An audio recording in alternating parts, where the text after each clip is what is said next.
بسم اللہ الرحمن الرحیم۔ شروع اللہ کے نام سے جو بہت مہربان نہایت رحم کرنے والا ہے۔ السلام علیکم ورحمۃ اللہ وبرکاتہ۔ کیسے ہیں سامعین؟ امید ہے ایمان اور صحت کی بہترین حالت میں ہوں گے۔ تو ہم اپنے ناول پاکیزہ محبت کی اگلی قسط کی طرف چلتے ہیں۔ اگلے دن حنین فجر کی نماز پڑھ کر جہانگیر صاحب سے ملنے چلا گیا۔ جہانگیر صاحب بیڈ پر بیٹھے ہوئے تھے۔ ہمنہ پریئر روم میں نماز پڑھ رہی تھی۔ السلام علیکم انکل، حنین نے آتے ہی مصافحہ کیا۔ وعلیکم السلام بیٹا۔ انکل آپ کی طبیعت کیسی ہے؟ الحمدللہ اب کافی ٹھیک ہے۔ اچھا آپ سے ایک بات پوچھوں؟ جی پوچھیں بیٹا، آپ کا رشتہ وغیرہ؟ انہوں نے بات ادھوری چھوڑ دی۔ نہیں انکل، ابھی نہیں ہوا میرا رشتہ، اس نے احترام سے کہا۔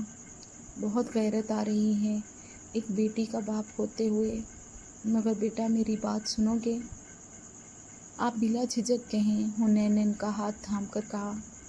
بیٹا ہمنہ کی ماں اس کے پیدا ہوتے کے وقت ہی ہمیں چھوڑ کر چلی گئی، تب سے میں نے اکیلے ہی ہمنہ کو پالا ہے۔ مگر بیٹا اب میری عمر ہو گئی ہے، میری زندگی کا کوئی بھروسہ نہیں ہے۔ آج ہوں کل نہ ہوا تو میری بچی کو کون سنبھالے گا؟ اس لیے میں آپ سے پوچھ رہا تھا کہ کیا آپ میری بیٹی سے نکاح کرو گے؟ بیٹا آپ بہت دیندار ہو، مجھے یقین ہے آپ میری بیٹی کو بہت عزت دو گے۔ میری بیٹی کو اور کچھ نہیں چاہیے، لیکن آخری فیصلہ آپ کا ہوگا۔ یہ کہہ کر جہانگیر صاحب نے اپنے آنسو صاف کیے۔ انکل ایک بار آپ ٹھیک ہو جائیں، پھر میں اپنے امی ابو کو آپ کے گھر بھیج دوں گا۔ حنین نے انہیں مطمئن کر دیا تھا۔ شکریہ بیٹا۔ السلام علیکم۔ اگلے دن حنین سلمان صاحب کے کمرے میں آیا اور ان کو سلام کیا۔ وعلیکم السلام ابو، آپ سے ایک بات کرنی تھی۔ اسے سمجھ میں نہیں آ رہا تھا کہ وہ بات کی ابتدا کیسے کرے۔ ہاں بولو، کیا بات ہے؟ ابو یہ بات صرف میرے اور آپ کے درمیان رہے گی، آپ کسی کو بھی نہیں بتائیں گے، ٹھیک ہے بولو؟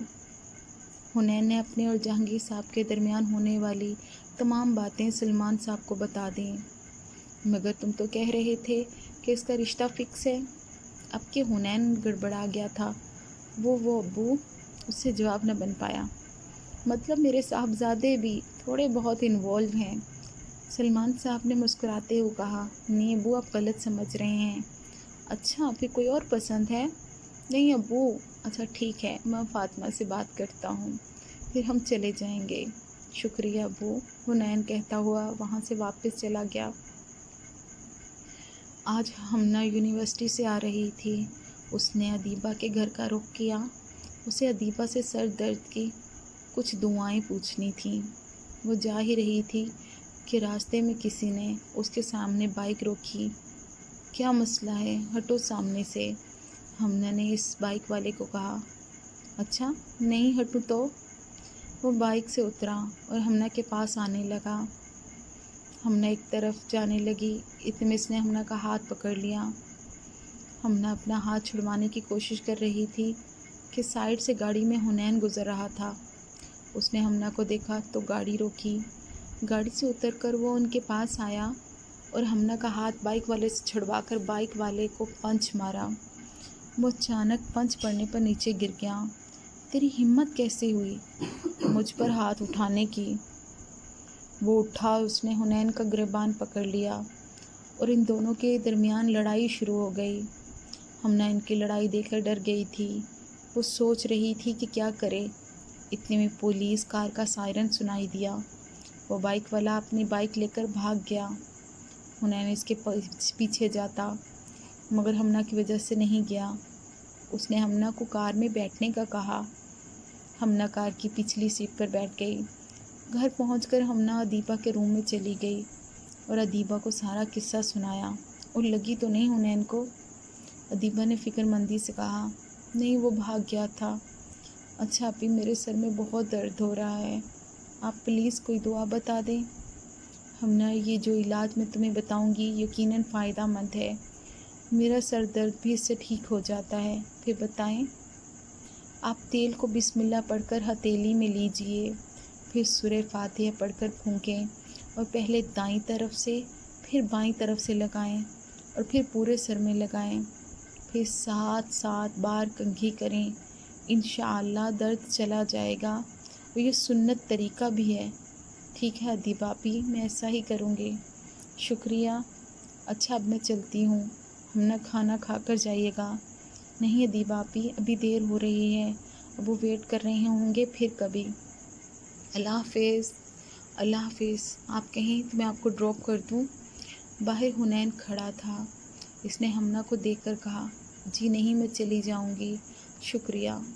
ہمنا کہہ کر وہاں سے چلی گئی۔ ہمنا اپنے روم کے باہر غیر معمولی شور سن کر آئی۔ سامنے لوگوں کو دیکھ کر اسے دھچکا لگا، کیونکہ سامنے فاطمہ بیگم، سلمان صاحب اور حنین بیٹھے تھے۔ اس نے فاطمہ بیگم اور سلمان صاحب کو سلام کیا۔ یہاں آؤ بیٹا۔ جہانگیر صاحب نے ہمنا کو اپنے پاس بٹھایا۔ ہماری 2 بیٹیاں ہیں جو حنین سے بڑی ہیں۔ سب سے بڑی کا نام ادیبہ ہے، اس کا بھی نکاح نہیں ہوا۔ اس سے چھوٹی حیا ہے، اس کا نکاح ہو گیا ہے، کچھ مہینوں کے بعد اس کی رخصتی ہے۔ جی مجھے بتایا تھا ہمنا نے۔ ادیبہ کی تو اتنی تعریفیں کرتی ہیں ہمنا، ایک دن تو اس کی تعریف کرتے کرتے شام کر دی تھی۔ ہماری بیٹی ادیبہ ہے ہی ایسی، سلمان صاحب نے کہا۔ کچھ دیر باتیں کرنے کے بعد فاطمہ بیگم نے ہمنا کو منگنی کی رسم کے طور پر انگوٹھی پہنائی اور وہاں سے چلی گئیں۔ ہمنا کو تو یقین ہی نہیں آ رہا تھا کہ اس کی منگنی ہو گئی ہے حنین سے۔ اس نے فوراً اپنے رب کا شکر ادا کیا۔ یقین گہرا ہو تو ہر انشاءاللہ الحمدللہ ہو جاتا ہے۔ سرخ جوڑے میں ہمنا بہت خوبصورت لگ رہی تھی۔ ہمنا اور ادیبہ دونوں ساتھ ساتھ تھیں۔ نکاح کا سادہ سا فنکشن ارینج کیا گیا تھا، کیونکہ رخصتی تو بعد میں ہونی تھی، تو انہوں نے سوچا کہ رخصتی کا فنکشن اچھے سے کریں گے، ابھی سادگی سے نکاح ہو جائے۔ مولوی صاحب نے ان کا نکاح پڑھایا اور ہمنا جہانگیر، ہمنا حنین بن گئی۔ سب نے مبارکباد دی۔ چھوٹا مگر خوبصورت فنکشن تھا۔ کچھ دیر بعد ہمنا سر درد کا بہانہ کر کے وہاں سے اٹھ کر اپنے روم میں آ گئی اور اکیلی بیٹھ کر رونے لگی۔ خوشی اور غم کی کیفیت پر اسے رونا آ رہا تھا۔ ایک طرف حنین سے نکاح ہونے کی خوشی تھی اور دوسری اپنے ابو کو چھوڑ کر جانے کا دکھ۔ رخصتی بعد میں ہونی تھی، مگر اسے پھر بھی رونا آ رہا تھا۔ تھوڑی دیر بعد اس کا فون بجنے لگا۔ لگاتار فون بجتے رہنے کے بعد اس نے بیزاری سے فون اٹھایا۔ ہیلو، آگے سے کوئی جواب نہیں آیا۔ کون ہے؟ اب بول بھی لو، نہیں تو میں فون رکھ رہی ہوں۔ اب کی بار ہمنا تھوڑا اونچا بولی، السلام علیکم بیگم صاحبہ۔ حنین کی آواز سنتے ہوئے ڈر گئی۔ کیا ہوا؟ بولتی کیوں بند ہو گئی؟ وعلیکم السلام، اس نے بمشکل جواب دیا۔ ویسے اتنے غصے میں کیوں تھی محترمہ؟ اس کو سمجھ میں نہیں آ رہا تھا کیا کہے۔ حنین کو میرا نمبر کہاں سے ملا وہ سوچ رہی تھی۔ اب یہ مت سوچنا کہ مجھے آپ کا نمبر کہاں سے ملا، آپ کا شوہر ہوں، نمبر ملنا کوئی مشکل کام نہیں تھا۔ اس کو کیسے پتہ چلا کہ میں کیا سوچ رہی ہوں؟ ہمنا نے کچھ کہے بغیر ہی کال کٹ کر دی۔ تھوڑی دیر بعد حنین دروازے سے اندر آیا۔ ہمنا بالکل پسینے میں ڈوب گئی تھی۔ میری بات مکمل نہیں ہوئی تھی، آئندہ کال مت کاٹنا، حنین نے اس کے پاس آ کر کہا۔ اچھا سنو، آپ نے کھانا کھایا؟ نہیں۔ اچھا پھر کھا لینا۔ جی، اور یہ لیں، یہ آپ کے لیے۔ حنین نے اسے ایک باکس دیا اور اللہ حافظ کہہ کر چلا گیا۔ ہمنا نے اٹھ کر وہ باکس الماری میں رکھ دیا اور فوراً کھانا کھانے چلی گئی۔ اس کا کیا بھروسہ تھا کہ دوبارہ آ جائے؟ سب چلے گئے تھے۔ ہمنا فارغ ہو کر اپنے روم میں آئی، وہ باکس لے کر بیٹھ گئی۔ اسے بہت تجسس تھا حنین کے دیے گئے تحفے کو دیکھنے کا۔ اس نے باکس کھولا تو اس میں بہت خوبصورت سا گولڈ لاکٹ اور کتاب تھی، ساتھ میں ایک پرچی بھی تھی جس پر لکھا تھا، یہ لاکٹ ہمیشہ پہن کر رکھنا، مسز حسین رضا۔ ہمنے نے پڑھا اور مسکرانے لگی اور وہ لاکٹ پہن لیا۔ اسے یقین نہیں آ رہا تھا کہ حنین بھی اتنا فرینک ہو سکتا ہے۔ انشاءاللہ نیکسٹ ایپیسوڈ جلدی آپ کے ساتھ شیئر کروں گی۔ امید ہے آپ لوگوں کو آج کی قسط پسند آئی ہوگی اور آپ کو اپنے اکثر سر میں ہو جانے والے درد کا علاج بھی مل گیا ہوگا، اور اس کا سنت والا طریقہ بھی، اور ساتھ ہی آپ نے دیکھا کہ اگر یقین پختہ ہو اور نیت سچی ہو اور آپ پرخلوص ہوں تو آپ کو محبت مل ہی جاتی ہے۔ دعا میں یاد رکھیے گا۔ خوش رہیں، خوشیاں بانٹیں۔ جزاک اللہ۔